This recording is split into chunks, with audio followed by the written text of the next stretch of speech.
प्यारे बच्चों, आप लोग न्यूटन के गतिविषयक नियम का संपूर्ण थ्योरी देख चुके हैं। उस पाठ का आज हम लोग आंकिक प्रश्न हल करने जा रहे हैं। तो सबसे पहला जो हमारा आंकिक प्रश्न है वो है कि 25 किलोग्राम द्रव्यमान का एक पत्थर 10 मीटर पर सेकंड के वेग से लुढ़क रहा है। पत्थर का संवेग ज्ञात कीजिए। संवेग जो है आप लोग पढ़ चुके हैं। संवेग में बताया गया है कि कोई भी वस्तु है उसका जो संवेग होता है उसके द्रव्यमान और उसके वेग के गुणनफल के बराबर होता है। तो इसका जो सूत्र हो जाएगा P = m/v। ठीक, ये आपका संवेग होता है। अब सबसे पहले क्वेश्चन में जो चीज़ दिया हम उसे लिख लेते हैं। तो दिया क्या क्या गया है? दिया है m बराबर 25 किलोग्राम यानी इसका द्रव्यमान दिया हुआ है, और पत्थर का वेग यानी v दिया गया है कितना? 10 मीटर पर सेकंड। ठीक, निकालना क्या है हमें? पत्थर का संवेग यानी p हमें फाइंड करना है, ज्ञात करना है। तो सूत्र क्या है? P = m/v। तो रख देंगे सूत्र से, आपका हो जाएगा P बराबर m/v। ठीक, और m का मान कितना है? 25, v का मान कितना है? 10। तो P बराबर हो गया 250। अब संवेग का मात्रक क्या होता है? आपको बताया गया है कि द्रव्यमान का मात्रक और गुणे वेग का मात्रक, इनका ही मात्रक आपस में मिला दिया जाता है तो संवेग का मात्रक बन जाता है। तो संवेग का मात्रक हो जाएगा द्रव्यमान का मात्रक किलोग्राम और वेग का मात्रक हो गया मीटर पर सेकंड यानी मीटर पर सेकंड। तो आपका जो संवेग हो गया 250 किलोग्राम मीटर पर सेकंड। ये आपका आंसर हो गया। देखिए अगला प्रश्न है हमारा कि 40 किलोग्राम द्रव्यमान का एक पत्थर एक पहाड़ी से 15 मीटर पर सेकंड के वेग से गिर रहा है। यानी कोई एक पत्थर है कितना बड़ा, उसका जो मास है m वो कितना दिया गया है? 40 किलोग्राम, और वह जो पत्थर है वो किसी पहाड़ से गिर रहा है। तो उस समय उसका वेग कितना दिया गया है? 15 मीटर पर सेकंड। तो इस पत्थर का सबसे पहले हम संवेग निकाल लेते हैं कि इस पत्थर का कितना संवेग रहा होगा। तो बड़े पत्थर का सीधे लिखते हैं, पत्थर का द्रव्यमान यानी m बराबर 40 किलोग्राम, पत्थर का वेग v बराबर 15 मीटर पर सेकंड। ठीक, तो पत्थर का प्रारंभिक संवेग कितना हो जाएगा? अगर हम प्रारंभिक संवेग निकालें P बराबर m/v, तो हो जाएगा 40 × 15 यानी 15 चौका 60, 600 किलोग्राम मीटर पर सेकंड। तो ये इस पत्थर का जो पहाड़ी से नीचे गिर रहा है उसका संवेग हो गया। अब आगे प्रश्न में कह रहा है कि पहाड़ी से गिरते समय पत्थर एकाएक टूट जाता है और टूट करके वो 2 टुकड़ों में बढ़ जाता है। तो जो बड़ा टुकड़ा है वो पत्थर का वो 30 किलोग्राम का है, और जो छोटा टुकड़ा है वो 10 किलोग्राम का। मतलब ये पत्थर हमारा जब टूटा तो 2 भाग में, एक बड़ा और एक छोटा। तो जो बड़ा वाला है पत्थर उसका जो मास है वो कितना है? 30 किलोग्राम, और जो छोटा पत्थर है यानी इसको हम m1 मान सकते हैं, इसको m2 मान सकते हैं, तो वो 10 किलोग्राम का हो गया। ठीक, अब आगे कह रहा है कि यदि टूटने के पश्चात बड़ा कौन होगा? जो 30 किलोग्राम का पत्थर है उसका वेग कितना है? 0, यानी v1 बराबर हमको कितना दिया गया है? 0 है। तो छोटे टुकड़े का वेग निकालना है, यानी हमें ये जो छोटा टुकड़ा है 10 किलोग्राम का, इसका वेग फाइंड करना है। तो संवेग का जो नियम है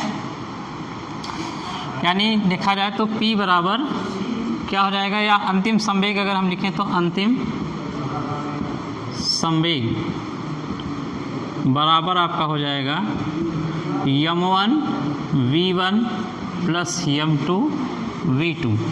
ठीक, m1 यानी आपका बड़े पत्थर का 30 और v1 यानी बड़े पत्थर का वेग 0 धन m2 यानी छोटे पत्थर का द्रव्यमान यानी 10 और v2 ही हमें निकालना है, तो v2 जैसे हम ऐसे लिख सकते हैं v2। तो आपका अंतिम संवेग आ गया 10 v2। ठीक, तो संवेग संरक्षण का नियम अगर देखें तो आप लोगों को बताया गया उसमें कि प्रारंभिक संवेग जो होता है वो अंतिम संवेग के बराबर होता है। तो संवेग संरक्षण के नियम के अनुसार संरक्षण के नियम के अनुसार प्रारंभिक संवेग बराबर अंतिम संवेग। ठीक, तो प्रारंभिक संवेग कितना है 600 किलोग्राम मीटर पर सेकंड, यानी 600 किलोग्राम इंटू मीटर पर सेकंड, और अंतिम संवेग कितना है 10 v2 किलोग्राम इंटू मीटर पर सेकंड। तो सॉल्व कर देंगे तो v2 बराबर हो जाएगा 600/10, हल कर देंगे तो आ जाएगा 60 मीटर पर सेकंड, यानी जो आपका छोटा टुकड़े का वेग होगा वो 60 मीटर पर सेकंड होगा। देखिए हमारा अगला प्रश्न है कि एक राइफल की गोली जिसका द्रव्यमान 50 ग्राम है 100 मीटर पर सेकंड के वेग से राइफल से निकलती है तथा इस क्रिया में राइफल 2 मीटर पर सेकंड के वेग से पीछे हटती है, तो राइफल के द्रव्यमान का हमें जो है गणना करनी है कि राइफल के द्रव्यमान कितना होगा। इसमें आपको सबसे पहले गोली का जो द्रव्यमान है और गोली का जो वेग है वो दे दिया गया है, और साथ ही साथ आपको इसमें दिया है राइफल से जब गोली आगे की दिशा में बढ़ती है तो राइफल पीछे की तरफ बढ़ेगी, तो राइफल के जो पीछे हटने का वेग है वो भी आपको दिया गया है।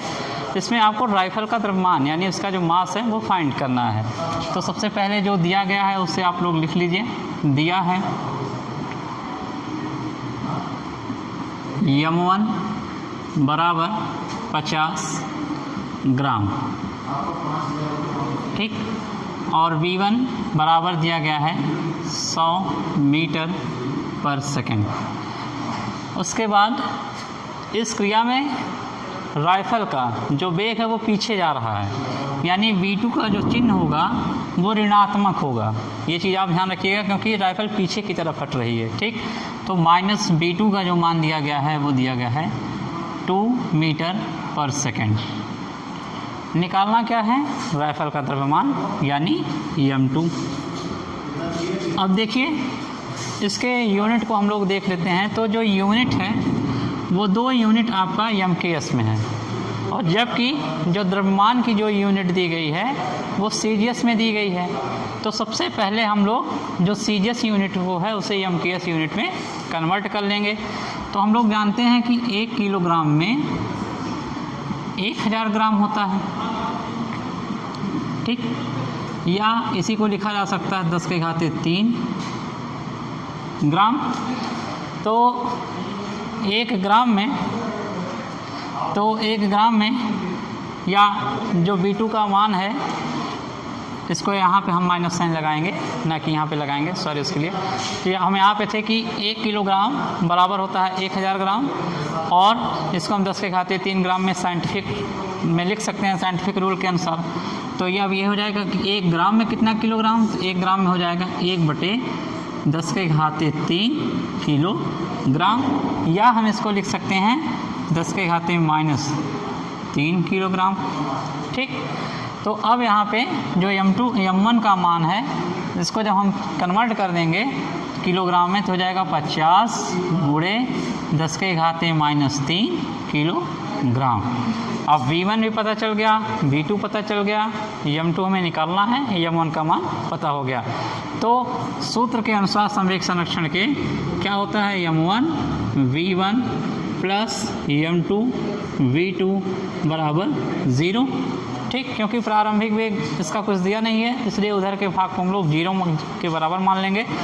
तो अब यहाँ से हो जाएगा m1 V1 बराबर m2 V2 with negative sign, क्योंकि ये प्लस है, जब उधर जाएगा तो ऋणात्मक में बदल जाएगा। तो m2 बराबर हम लोग यहाँ से सूत्र बना लेंगे, तो जाएगा m1 V1 upon minus V2। ठीक, अब जो जो दिया गया है आप उसको रख दीजिए और हल कर देंगे तो क्या मिल जाएगा, m2 बराबर m1 दिया गया है 50 गुणे 10 के घाते ऋण 3, V1 का मान दिया गया है 100 बटे और इसका मान दिया गया है -2।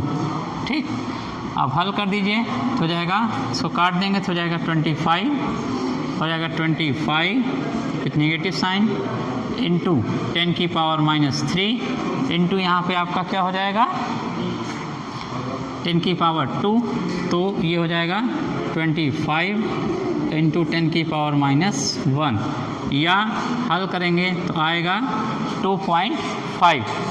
ठीक, तो हो जाएगा -2.5 kg। लेकिन जो हमारा द्रव्यमान होता है वो कभी भी ऋणात्मक नहीं होता, इसलिए हम इस ऋणात्मक चिन्ह को हटा देंगे, तो आपका m2 बराबर आ जाएगा 2.5 kg।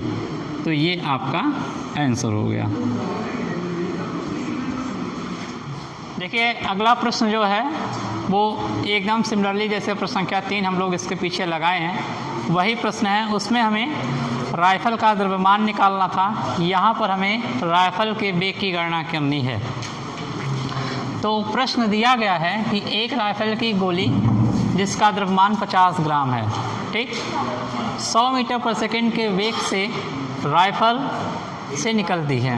कौन निकलता है, गोली निकल रही है। तो वेग किसका दिया गया है, गोली का दिया गया है। तो राइफल का जो द्रव्यमान है वो 2.5 किलोग्राम है। तो राइफल के वेग की गणना करिए। तो आइए सबसे पहले जो जो दिया है हम उसे लिख लेते हैं। प्रश्न में दिया है m1 बराबर 50 ग्राम। अब ये ग्राम में है, जैसे पीछे हम लोगों ने किलोग्राम में कन्वर्ट किया था, तो हम पहले कन्वर्ट कर लेते हैं यहीं पे। तो हो जाएगा 50 गुणे 10 के घाते 3 किलोग्राम। ठीक, 100 मीटर पर सेकंड के वेग से, यानी V1 का मान आपको दे दिया गया है गोली का 100 मीटर पर सेकंड। राइफल का द्रव्यमान यानी m2 दिया गया है 2.5 kg। ठीक, और राइफल के वेग, अब देखिए यहाँ पे जो हम लोग वेग निकालेंगे वो ऋणात्मक होगा। क्यों? क्योंकि जब आप गोली आगे की दिशा में बढ़ेगी तो राइफल जो है न्यूटन के तीसरे नियम के अनुसार अगर देखा जाए, आपको पढ़ाया जा चुका है कि जितना वेग राइफल उस गोली पे लगाएगा उतना ही वेग गोली भी उस पे लगाएगी। तो इस कारण से जब गोली आगे की दिशा में बढ़ेगी तो राइफल के ऊपर क्या करेगी, पीछे की तरफ वेग लगाएगी। तो राइफल जो होगा वो पीछे की तरफ हटेगा। तो V2 इज इक्वल टू आपको फाइंड करना है कि V2 का मान क्या आएगा। तो सूत्र से, संवेग संरक्षण के सूत्र से क्या हो जाएगा, m1 V1 plus m2 V2 बराबर 0। ठीक, तो या इसे हम लिख सकते हैं m1 V1 बराबर माइनस m2 V2। फाइंड क्या करना है, V2, तो V2 के इक्वल में हम इक्वेशन बना लेंगे। हो जाएगा माइनस m1 V1 अपान m2। ठीक, हमने आपको बताया कि जो वेग आएगा वो ऋणात्मक में ही आएगा। तो अब जो जो दिया गया है हम उसे लिख लेते हैं, सॉल्व कर देंगे। तो 50 गुणे 10 के घाते ऋण 3, m1 का मान, V1 का मान दिया गया है 100 बटे m2 का मान दे दिया गया है 2.5। अब ये 2.5 है, इसको हम 25/10 भी लिख सकते हैं।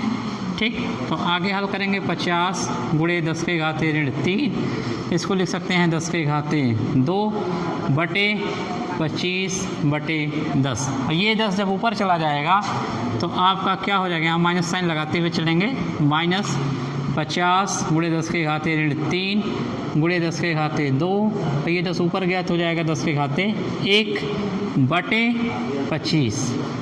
और इससे हम हल करेंगे तो हो जाएगा -50 × 10 के घाते -3 गुणे, अब ये देखिए 10 के घाते 2 है और ये 10 के घाते 1 है, आपस में जुड़ जाएगा तो हो जाएगा 10 के घाते 3/25।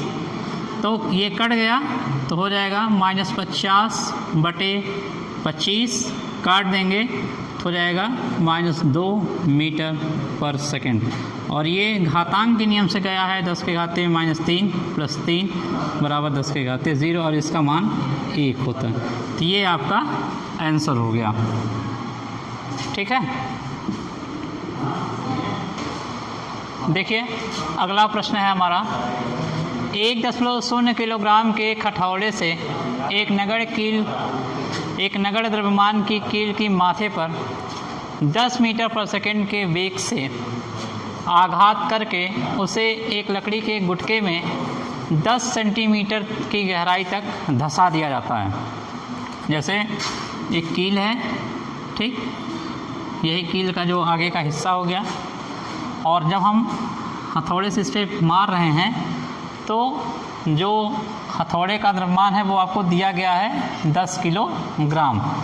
ठीक है, और किस वेग से कील अंदर जा रही है, यानी इसका जो वेग है ये प्रारंभिक वेग है। तो u जो दिया गया है वो 10 मीटर पर सेकंड दिया गया है। लकड़ी के एक गुटके में 10 सेंटीमीटर गहराई, यानी यस का मान दिया गया है 10 सेंटीमीटर, और इसे हम बाद में कन्वर्ट कर लेंगे। ठीक है, तो क्या निकालना है हमें, आघात के दौरान कील में उत्पन्न त्वरण यानी ए का मान, एक्सेलरेशन।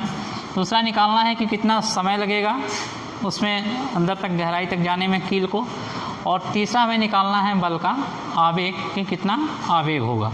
तो सबसे पहले जो चीज़ दिया है उसे लिख लेते हैं, तब एक एक करके निकालेंगे।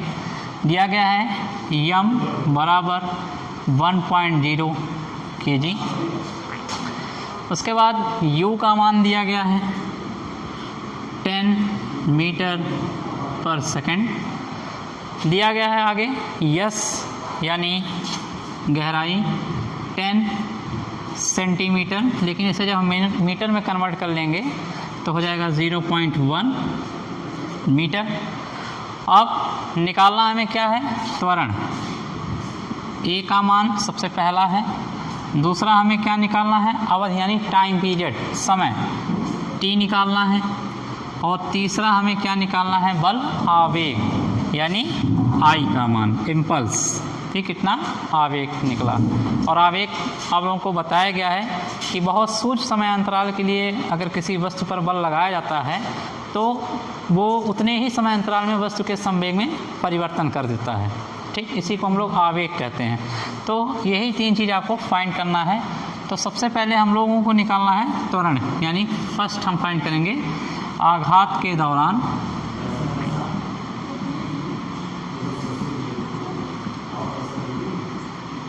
कील में उत्पन्न त्वरण। तो आप लोगों को एक चैप्टर पढ़ाया गया होगा गति के नियम में, उसमें आप लोगों को गति का तीसरा जो नियम है, जो इक्वेशन है उसका समीकरण, वो आप लोगों को बताया गया होगा v² = u² + 2a/s। ये सूत्र आप लोगों को बताया गया होगा। तो इसी सूत्र से हम लोग निकालेंगे एक्सीलरेशन। यहाँ पर अंतिम वेग नहीं दिया गया है, इसलिए हम लोग अंतिम वेग v का मान क्या रखेंगे, 0। ठीक, तो 0 बराबर हो गया आपका u का मान दिया गया है 10 का स्क्वायर + 2 × a का मान आप लोगों को निकालना ही है, s का मान दिया गया है 0.1, तो रख देंगे 0.1, हल कर देंगे, हो जाएगा 100 + 0.2 × a। ठीक, या a 100 बराबर हो जाएगा -0.2 × a, या a बराबर आपका हो जाएगा 100/0.2 विथ नेगेटिव साइन। तो यहाँ पे आपको हो जाएगा 100 100 और इसको लिख सकते हैं 2/10, यानी 10 ऊपर चला गया तो 2 काट दीजिए, आ जाएगा 50, यानी ए बराबर आ गया -500 मीटर पर सेकंड स्क्वायर। तो ये आपका त्वरण निकल गया।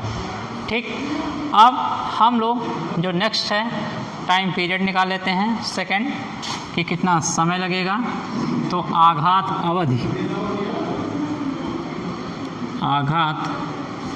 अवधि, तो इसके लिए सूत्र होगा, गति का जो प्रथम समीकरण होता है v बराबर u + at।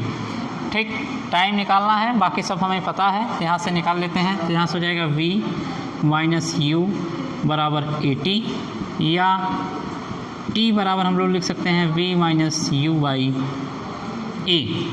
ठीक, तो v का मान सब कुछ दिया गया है, v 0 है, u का मान आपको दिया गया है 10, और यहाँ पे a का मान आप लोगों ने निकाला -500। ठीक, हल कर देंगे, आ जाएगा -10 अपान -500, माइनस से माइनस कट गया, ये भी कट गया, आपको क्या मिल गया, t बराबर 1/50 सेकेंड। या इसी को और भी आप सॉल्व कर सकते हैं, इसे लिख सकते हैं और हो जाएगा तो 0.02 सेकेंड, एक इसका ये आंसर हो गया।